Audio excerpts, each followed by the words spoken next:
Extra. Agora o leitor do Portal Extra pode ler, ver ou ouvir, diariamente, aqui neste canal, as principais notícias políticas de Santa Catarina e também do Brasil. De segunda a sexta-feira, o blog Ivan Extra, que analisa o cenário político e também publica as principais notícias do dia.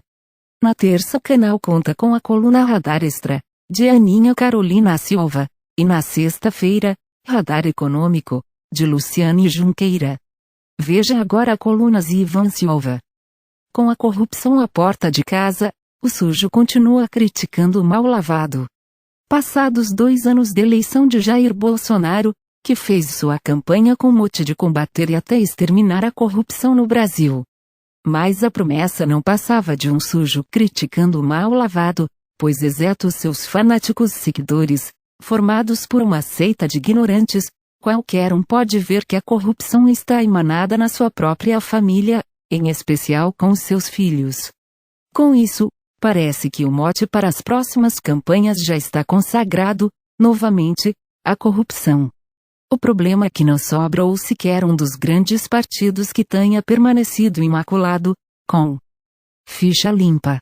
Portanto, nos discursos terá uma característica evidente, será o sujo criticando o mal lavado.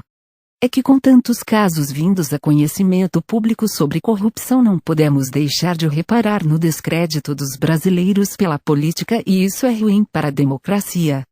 E um dos principais fatores desse descrédito é a corrupção generalizada, quase endêmica, em todos os ramos das atividades política e econômica brasileiras, mas que também chegou no judiciário. Poderíamos supor que a corrupção do brasileiro vem do famoso jeito malandro que tanto atribuem à conduta de nossos conterrâneos, mas não seria isso um despautério. Todos os povos do mundo são corruptíveis. Em condições de liberdade vemos ao longo dos tempos, e a história a comprova com fatos, povos inteiros que quebraram regras e leis se tornando corruptos e sendo punidos posteriormente. O que caracteriza na corrupção brasileira é a falta de punição que vimos por aqui até há poucos anos. Já que em outros países do mundo a punição é severa e eficiente.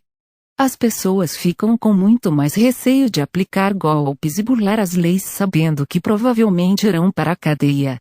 Não podemos esquecer também que a origem desse processo corrupto que vemos eclodir hoje vem de uma época remota que parece esquecida. A época da ditadura militar brasileira. Durante cerca de 20 anos houve um processo arraigado de implementação da corrupção no país. Não sendo muito estranho que agora tenha começado uma limpeza, já que os resquícios ditatoriais estão se extinguindo e com isso dando espaços para ações de pessoas que estão em outro processo cultural que não aquele de 30 anos atrás. A corrupção não é brasileira, mas sim universal. O que temos é a falta de punição adequada para coagir tais atos e preveni-los. E com esse processo todo de cassações de mandatos e prisões de chefões da política brasileira esperamos que a corrupção possa diminuir e, enfim, daqui a algumas décadas possamos nos orgulhar de vivermos em um país menos corrupto. No Brasil, há 5 anos, nunca um político ou funcionário público havia sido processado por crimes, mas apenas são aposentados com gordas pensões. Isto se deve também à corrupção generalizada, leis feitas por parlamentares para beneficiar apenas eles e seus grupos políticos. Os corruptos se cercaram de leis que os torna quase que intransponível. Isto dá a eles o poder de roubar o dinheiro público sem que sejam punidos. Basta ver a blindagem que o Congresso faz a figurões. Com os casos mais recentes aconteceu com Michel Temer e Aécio Neves, e agora Jair Bolsonaro se cercado com políticos da pior espécie, do chamado Centrão, para se garantir não sofrer impeachment. Por outro lado, a cada ano os brasileiros pagam mais impostos e os benefícios são cada vez menores. Os brasileiros, portanto, tiveram motivos suficientes para se engajar na luta pela aprovação do ficha limpa, na esperança de melhorar a qualidade dos nossos representantes nas esferas do poder, sob o manto de mandatos eletivos. E, enfim, começamos a ver não apenas figuras de proa no país atrás das grades, como grandes empresários, que em regra, na vida privada, alimentam os corruptos, como agora a sociedade pode ver com mais clareza via Lava Jato, que com Bolsonaro no poder, parece estar com pouca água para lavar os sujos e os mal lavados. Veja também. Santa Catarina avança na negociação para a compra de vacina italiana. Os avanços nas negociações para a compra da vacina italiana contra o coronavírus ganharam destaque na sessão de terça-feira, 15, da Assembleia Legislativa. Há cerca de 45 dias tive a oportunidade de ter, através da Câmara Italiana de Comércio, uma audiência com o embaixador italiano e dali surgiu a possibilidade de conversarmos com o Conselho das Universidades que estão investindo na pesquisa da vacina.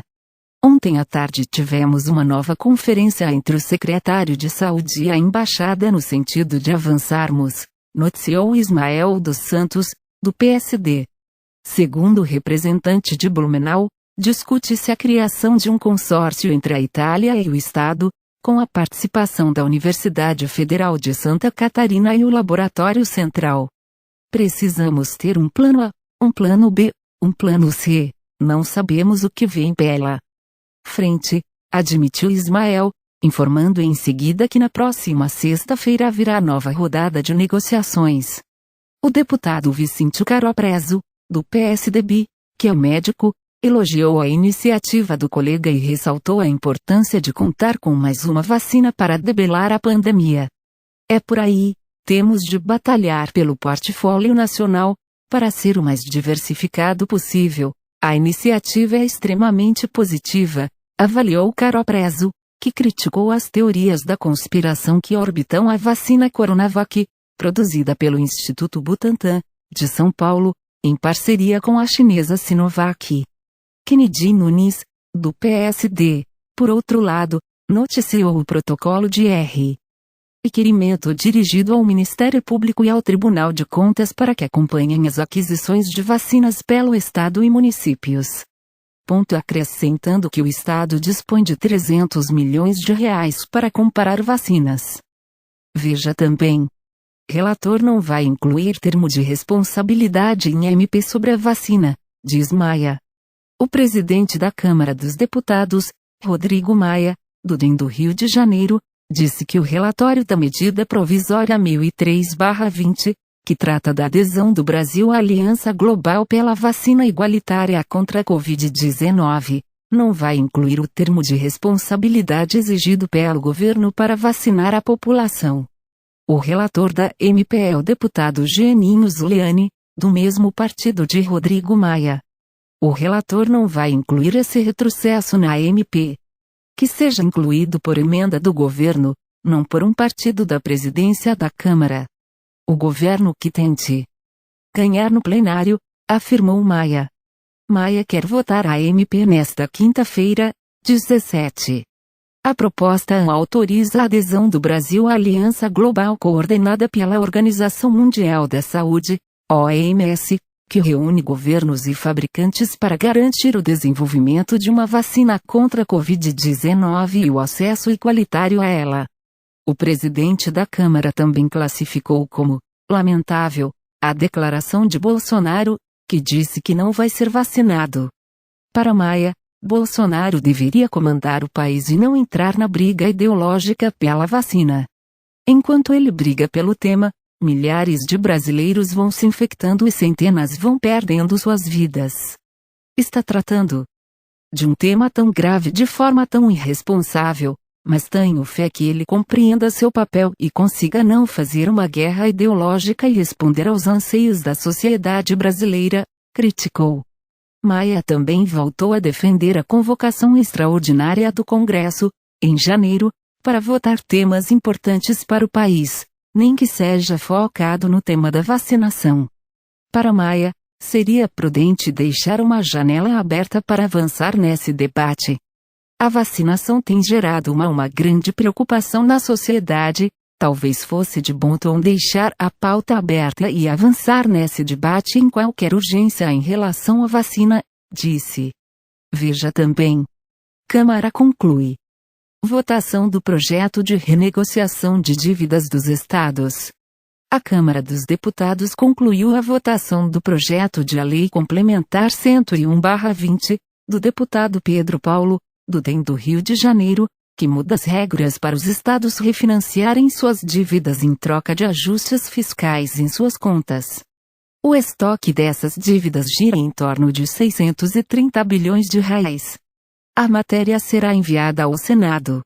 O texto aprovado, um substitutivo do deputado Mauro Benevides de Filho, do PDT do Ceará, prevê novo refinanciamento de valores que deixaram de ser pagos à União por conta do refinanciamento feito em 2017, Lei Complementar 156/16.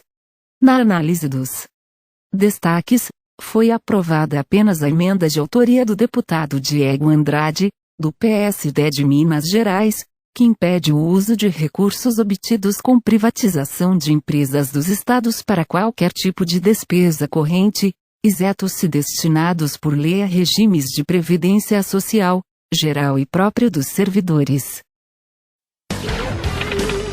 Extra.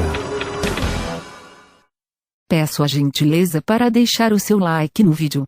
Aperte no botão para se inscrever. Ative o sininho de notificações, fique atento aos próximos vídeos. Obrigada e aguardo vocês sempre prestigiando e ajudando a divulgar este canal.